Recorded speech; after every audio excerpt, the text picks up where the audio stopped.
ఓం నారాయణ ఆది నారాయణ భగవాన్ శ్రీ శ్రీ శ్రీ గొలగముడి వెంకయ్య స్వామి తండ్రి మహారాజ్కి జై.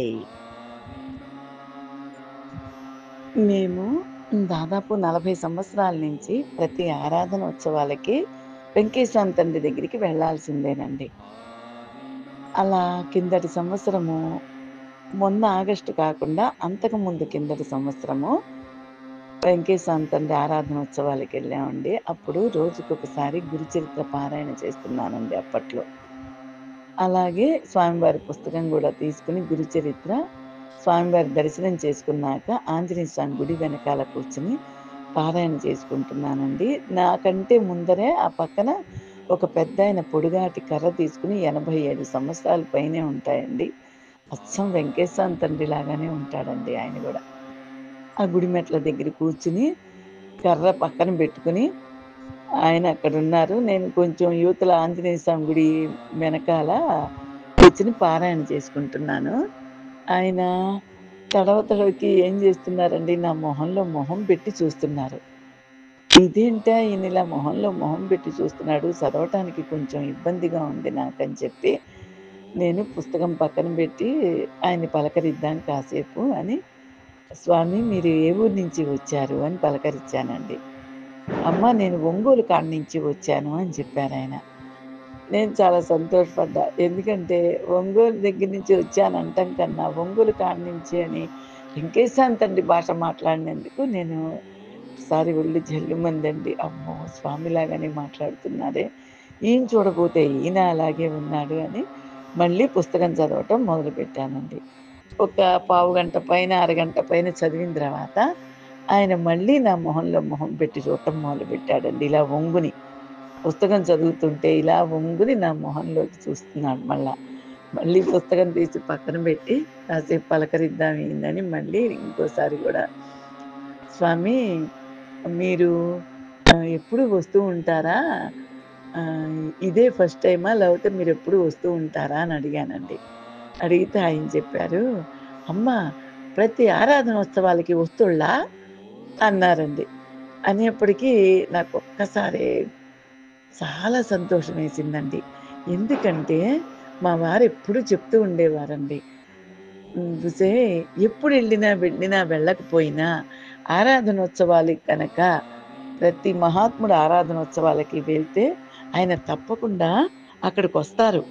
వచ్చిన భక్తులందరినీ ఆశీర్వదిస్తారు. ఆ భక్తుల్లో, ఆ జనాల్లో ఆ మహానుభావులు తిరుగుతూ ఉంటారే, వెంకటేశ్వర తండ్రి గూడా అంతేను అని చెప్పి ఈయన చెప్పేవారు. అది నాకు గుర్తుకొచ్చిందక్కడ. ప్రతి ఆరాధనోత్సవాలకి వస్తూ ఉంటాను అనంగానే ఈయనన్న మాట గుర్తుకొచ్చి చాలా సంతోషపడ్డాను. కొంచెం భయం గూడా వేసింది గుండెల్లో.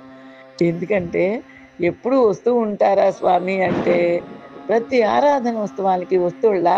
అన్నాడాయన. మళ్ళీ చాలా సంతోషపడి మళ్ళీ పుస్తకం చదవటం మొదలుపెట్టానండి. ఆయన మళ్ళీ మొహంలో మొహం పెట్టి చూస్తున్నాడండి ఆయన. మళ్ళీ కాసేపు ఆయన్ని పలకరించాను.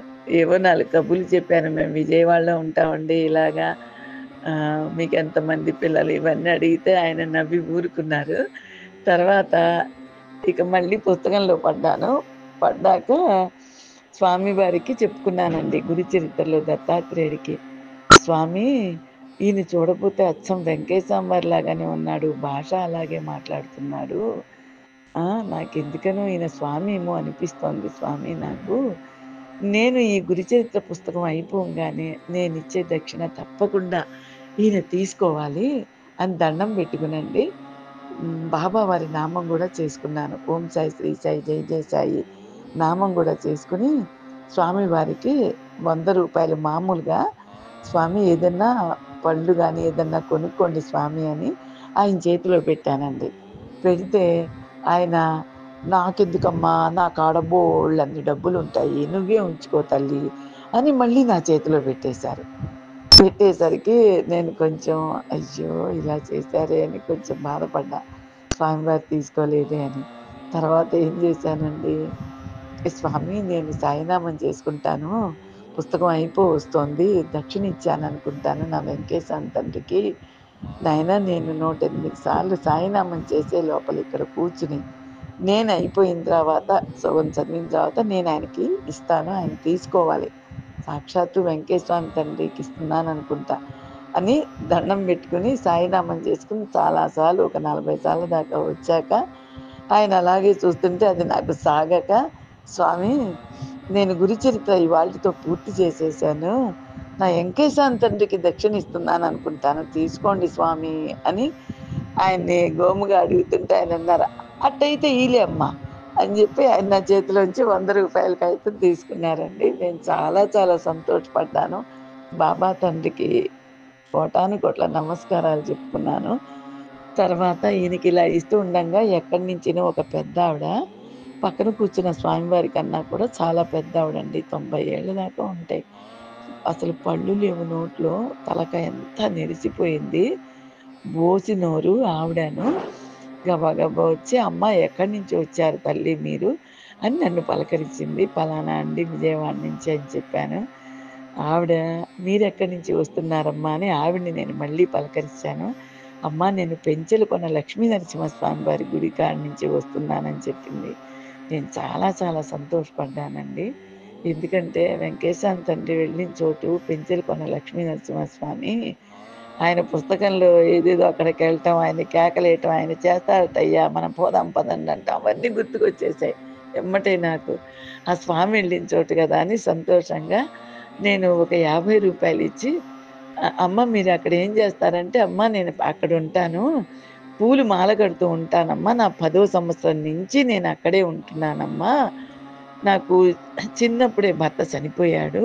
నేనింక పూలమ్ముకుంటూ ఆ గుడి కాడనే ఉంటానమ్మా. ఫస్ట్ మాల నేను లక్ష్మీ నరసింహస్వామి తండ్రికిచ్చుకుంటాను తల్లి అని చెప్తే, నేను చాలా సంతోషించి, అమ్మ మా పేరు చెప్పి స్వామి వారికి 2 మూరలు పూలు రేపు మీరు వెళ్ళినప్పుడు నరసింహస్వామి తండ్రికెయ్యండమ్మా అని ఒక రూ. 50 ఇచ్చాను. తప్పకుండా వేస్తా తల్లి అంది. ఆవిడకి కూడా ఒక రూ. 100 చేతిలో పెట్టానండి. పెట్టిన తర్వాత ఈ పక్కనున్న వెంకటేశ్వర తండ్రికి ఓ నమస్కారం చేసి కొంచెం మనసులో అనుకున్నానండి. అది అతిశయోక్తి కానివ్వండి, లేకపోతే సత్యమో అది వెంకటేశ్వర తండ్రికే తెలియాలి. ఈ పక్కన కూర్చున్న ఆయన చూడబోతే వెంకటేశ్వర తండ్రిలాగా ఉన్నారు. అటు పక్కన కూర్చున్న ఆవిడ వాళ్ళిద్దరికీ మధ్యలో ఉన్నానండి నేను. అటుపక్కన కూర్చున్న ఆవిడేమో తులసవ్వ తల్లిలాగా ఉంది. నా మనసుకెందుకో అలా అనిపిస్తోంది అని చెప్పి ఆవిడకి కూడా ఒక రూ. 100 ఇచ్చి, ఈ పెద్దాయనకి నమస్కారం చేశాక, ఆవిడ పాదాలకు కూడా తులసవ్వ తల్లి అనుకుని నమస్కారం చేసుకున్నానండి. ఆవిడ అసలు "అమ్మ నీకు గురువు అనుగ్రహం బాగా ఉంది తల్లి. ఆ! నీ చివరి ఘడియ అంటూ వచ్చినప్పుడు నువ్వు గురువు పాదాల్లో ఐక్యమైపోతావమ్మా. నా మాట సత్యం ఇది. గుడికాడ అక్కడికి ఎవరికొచ్చిన వాళ్ళని ఎవ్వరినైనా అడుగు నువ్వు. నా మాట సత్యం తల్లి. వేదవాక్కు నేనేదంటే అది అయిపోవాల్సిందేను" అని చెప్పి ఆవిడ దీవిచ్చారండి నన్ను. నేను చాలా చాలా సంతోషపడ్డాను. ఎందుకంటే ఇక్కడ చూడబోతే అచ్చం వెంకటేశ్వర వారిలాగా ఉన్నారు. ఆవిడ చూడకపోతే తులసవ్వ తల్లిలాగా నా మనసు కనిపిస్తోంది. వీళ్ళకి దక్షిణ ఇవ్వటం, వాళ్ళు దీవించటం, ఈ స్వామి మాటలు ఇవన్నీ నన్ను ఆరాధనోత్సవాలకి సంతోషంతో విక్కిరిబిక్కిరి చేసినాయండి. ఎంత ఆనందపడ్డానో. ఓం నారాయణ, ఆది నారాయణ. భగవాన్ శ్రీ శ్రీ శ్రీ గొలగముడి వెంకటేశ్వర స్వామి తండ్రి మహారాజుకి జై.